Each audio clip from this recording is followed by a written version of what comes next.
Assalamualaikum warahmatullahi wabarakatuh. Waalaikumsalam warahmatullahi wabarakatuh. Apa kabar Sobat NCS? Bertemu lagi dalam program podcast NCS. Kali ini saya sudah ditemani oleh Bapak Cecep Subanda sebagai IT Manager dari PT NCS yang lebih akrab dikenal dengan sebutan Kang Cecep. Apa kabar Kang Cecep? Baik Mas Agus, terima kasih sudah diundang di podcast ini. Ya, terima kasih juga Kang Cecep sudah bersedia hadir.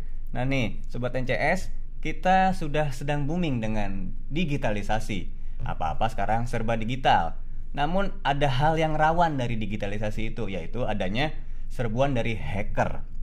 Nah, gimana sih kok bisa sebuah sistem atau sebuah website itu dihack oleh seseorang dan si hacker tersebut bebas menuliskan apa saja di website itu?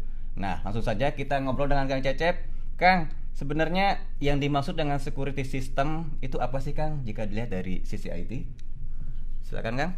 Baik Mas Agus. Ya. Kita analoginya ya secara sederhana. Ibarat ada sebuah gedung dijaga oleh security, orang-orang ya. Dalam hal ini adalah orang security atau dikenal dengan satpam lah. Nah, satpam itu menjaga aset yang ada di gedung tersebut, itu bagus ya. Misalnya barang-barang berharga, uang gitu ya.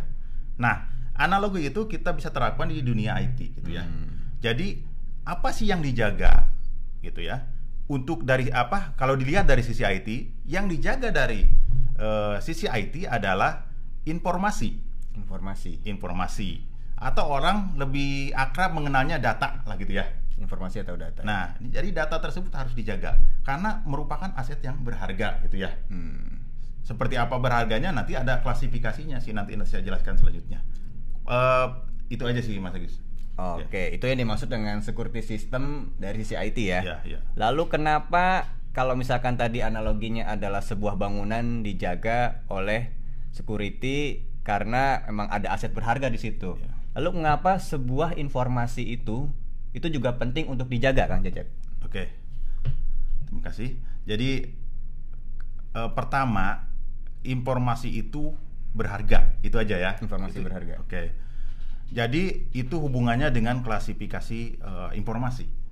Oke. Jadi kalau informasi kita bagi-bagi gitu ya.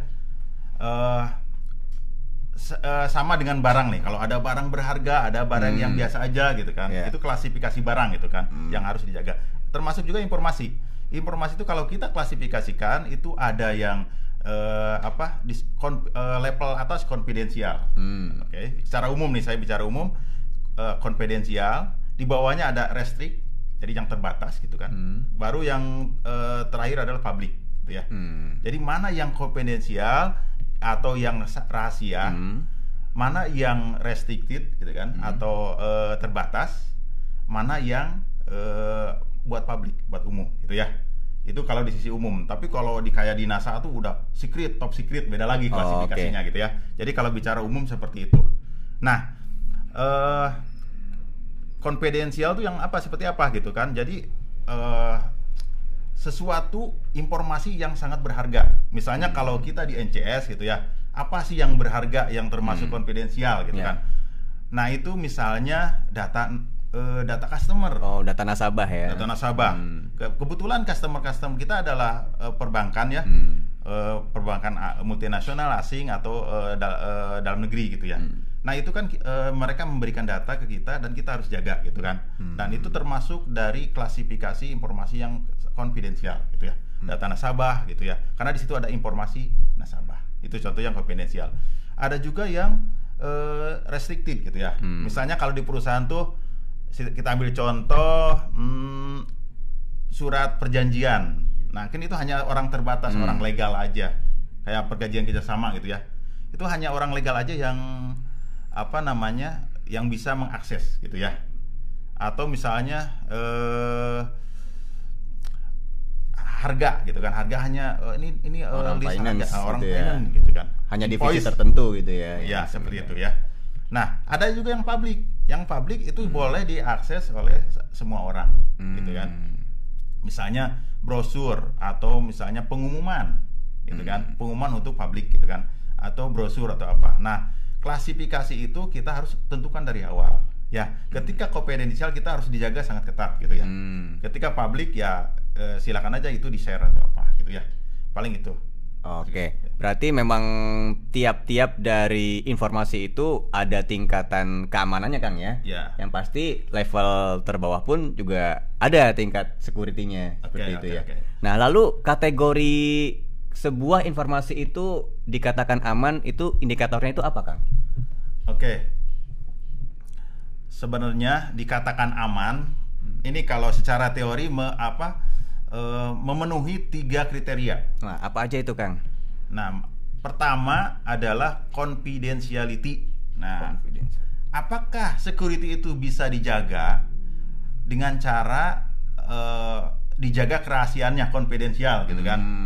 Apakah bisa dijamin? Apakah security system itu bisa menjaga kerahasiaan informasi? Nah, kalau sudah terjamin, itu terpenuhi yang syarat pertama, confidentiality. Ya. Syarat yang kedua, tadi yang pertama adalah confidentiality. Nah, yang kedua adalah integrity, integritas. Ya, bagaimana informasi tersebut tidak bisa sembarang diubah, gitu ya. Tidak integritas itu berarti tidak berubah, gitu ya. Yang boleh merubah adalah yang mempunyai privilege atau yang punya akses ke sana, gitu ya. Nah, itu syarat kedua adalah integrity atau integritas. Oke. Syarat ketiga adalah availability. Availability itu adalah ketersediaan. Bagaimana si user yang punya akses terhadap informasi tersebut, ketika dia membutuhkan informasi tersebut, datanya ada, informasi tersebut ada, jadi tersedia, gitu ya. Jadi dikatakan aman ketika dia sudah memenuhi syarat confidentiality, integrity, dan availability. Okay? Paling itu aja sih, baru bisa disebut aman. Oke, berarti tolak ukurnya itu ya dari people yang memang ada akses untuk dalam security itu Kang ya? Sebenarnya bukan ke people-nya, tapi ke syarat-syarat yang tadi itu ya? Itu kan karena security itu ada yang melibatkan people, user ya, dan ada melibatkan emang sistemnya sendiri gitu ya. Jadi bukan semata-mata dari user ya, tapi juga ada dari sistemnya itu juga. Oke. Lalu apa saja sih Kang gangguan keamanan yang sering menyerang sebuah sistem IT nih? Jadi untuk kita tahu adanya gangguan gitu ya, seharusnya kita harus bisa menganalisa dulu. Menganalisa dulu apa jenis gangguan tersebut. Jenis gangguan itu kan sebenarnya yang diganggu apa sih? Ya informasi tadi. Nah, informasi apa sih? Informasi itu aset gitu ya. Nah, ketika kita bicara aset, jadi kita di situ ada bicara resiko, risk gitu ya. Ada juga kita bicara threat itu ancaman. Terus ada kita juga bicara vulnerability atau kerentanan gitu ya. Nah, kita harus analisa itu dari segi yang tadi itu threat, terus risk sama vulnerability. Oke. Nah, kalau apa sih yang disebut risk gitu ya? Risk itu adalah akibat atau konsekuensi yang akan terjadi di masa yang akan datang. Ini resiko gitu kan. Resiko itu belum terjadi gitu kan, tapi nanti akan terjadi atau sesuatu yang akan terjadi di masa yang akan datang. Itu resiko. Jadi kita harus tahu nih bakal ada risiko seperti ini gitu kan. Kedua, threat, ancaman gitu ya. Ancaman tuh sesuatu yang kegiatan yang membahayakan terhadap sistem atau informasi tersebut gitu, yang mengancam gitu ya. Nah, yang ketiga adalah kerentanan, vulnerability. Nah, itu kerawanan lah, sesuatu cara untuk potensi. Nah, kalau ancaman kan sesuatu yang mengancam, kalau vulnerability itu adalah potensi. Ini baru potensi nih, ini rentan. Belum jadi ancaman ya, ini baru sedikit ada potensi nih, gejala-gejala gitu Kang ya. Nah, tapi si kerentanan itu atau vulnerability itu adalah kita lebih dini kan tahu kan, bakal ada mencegah lebih dini. Kalau dengan adanya vulnerability kita menjadi tahu bakal ada ancaman ini gitu kan. Resikonya ini terhadap aset kita yang disebut informasi atau data gitu ya. Nah, setelah kita menganalisa gitu, baru kita resiko-resiko. Kita bicara resiko-resiko kan tadi nanya gangguan ya. Iya. Nah, berarti kan kita belum tentu gangguan itu terjadi. Jadi kalau kita analisa dengan tadi resiko, ancaman sama tadi vulnerability, nah berarti kan itu hubungannya dengan ancaman gangguan. Ini ke depan tuh bakal ada apa nih sepertinya? Oh, ada gangguan virus misalnya kan, ada gangguan hacker gitu kan. Nah, itu kan kita harus lebih tahu lebih dini. Gitu ya. Dominan itu kalau nggak virus ya hacker, Kang ya. Ya ada. Atau ada yang lain selain sekarang sih sudah berkembang ya. Jadi yang umum orang tahunya itu ya virus sama hacker. Cuman kalau dibagi-bagi gitu, ketika virus tuh ada orang tuh mengenalnya malware, apalagi zaman sekarang ada yang disebut ransomware gitu kan. Ketika dia menyerang, dia minta sejumlah uang imbalan gitu itu ya. lagi terkenal tuh itu kan. Nah, ada juga spyware yang memata-matai gitu kan. Ada juga trojan, ada juga disebut virus gitu kan. Kalau saya jelasin nanti panjang ya. Ya, cara umum itulah, ada trojan, ada virus, ada umumnya itu semuanya malware gitu ya. Oke. Kalau ancaman dari hacker gitu kan, serangan dari hacker atau motivasinya beda-beda. Misalnya ada finansial nih, misalnya minta tagihan atau apa, kayak ransomware tadi ya. Atau misalnya hanya untuk jago-jagoan nih, gua mau nyoba nyerang nih satu situs gitu kan, itu buat kebanggaan. Atau misalnya buat kebanggaan suatu negara atau apa. Saya hack negara tersebut gitu kan. Sebagai eksistensi dia menunjukkan bahwa dia itu bisa gitu ya. Gitu kan, karena faktor nasionalisme atau apa itu banyak motivasi untuk hacker itu ya. Jadi intinya gangguannya lah kurang lebih seperti itulah gitu ya. Oke Kang, misalkan ya sebagai contoh, saya mempunyai informasi perusahaan yang ada di komputer saya. Nah, itu bagaimana caranya mengantisipasi agar data penting perusahaan tersebut yang ada di komputer saya itu tetap aman dan tidak bocor? Silakan Kang. Itu nyambung dengan yang tadi ya. Sebenarnya dengan pertanyaan tadi, kita sebenarnya harus kan antisipasi. Jadi kita harus analisa. Tadi analisa kembali ya tadi ya.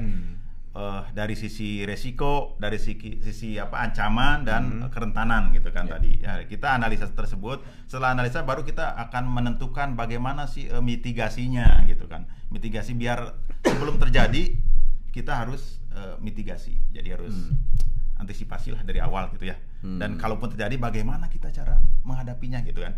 Oke. Kalau gini ya, kita langsung gitu ya.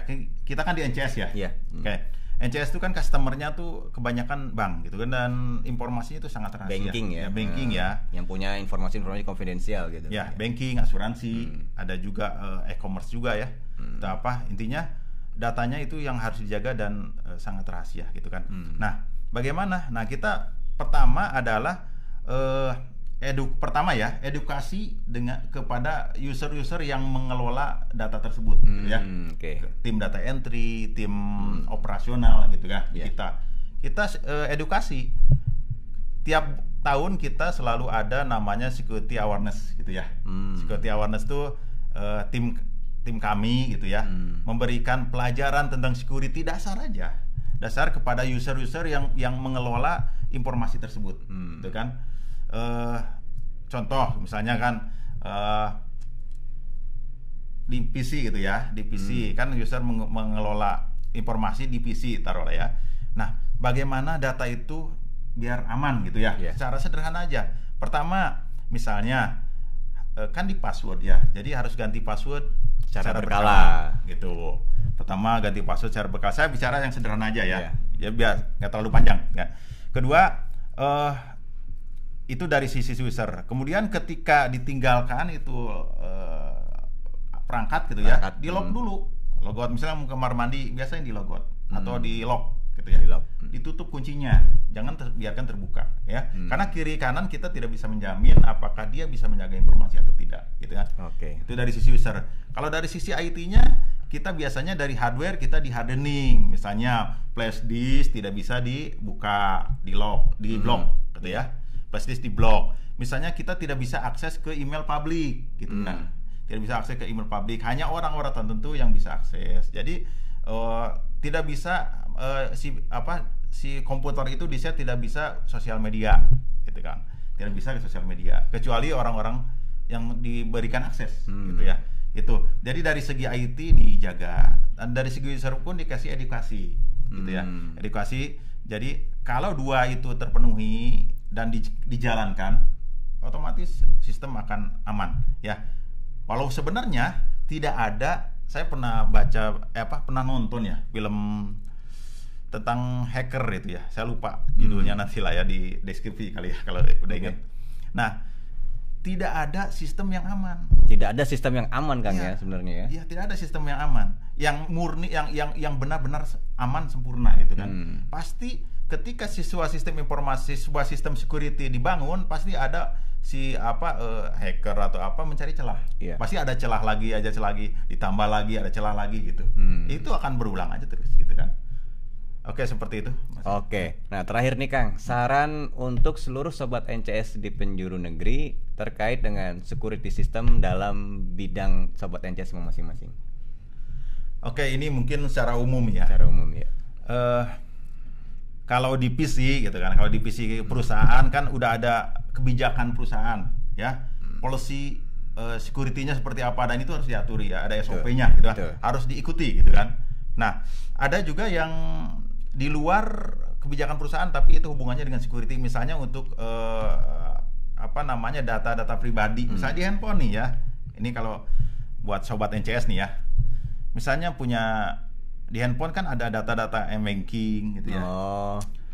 Ada sosial media, ada Facebook, Twitter atau apa. Nah, itu biasakan tuh password tadi diganti secara berkala. Oke. Terus kedua, hati-hati dengan email spam. Jangan sembarang klik gitu ya. Ya, misalnya gini ya, ini sering terjadi nih. Tiba-tiba ada email mengatasnamakan siapa yang kita kenal gitu kan. Nah, kita harus teliti dulu pengirimnya siapa, di alamatnya harus jelas ya. Apalagi dia coba diklik attach ini gitu kan. Nah, itu bisa aja trigger untuk nanti virus masuk ya, atau mengambil informasi yang ada di gadget kita gitu kan. Ini contoh sederhana aja sih ya. Jadi lebih hati-hati. Terus kalau ada misalnya tiba-tiba ada SMS gitu kan, tiba-tiba yang telepon penipuan gitu ya, boleh tahu SMS-nya apa gitu, yang kode yang ada di SMS itu kan OTP gitu ya. Nah, hati-hati juga itu gitu ya. Sering itu Kang, banyak teman-teman yang ke hack itu ya, hilang semuanya ya. Nah, itu ujung-ujungnya adalah ada kasus Facebook dihack ya. Bermulanya dari situ. Walaupun sebenarnya keteledoran kita gitu kan. Kenapa kita tiba-tiba ada email spam atau misalnya SMS lah atau WA spam, kita main klik atau apa gitu kan. Itu nanti informasi username password bisa ketarik.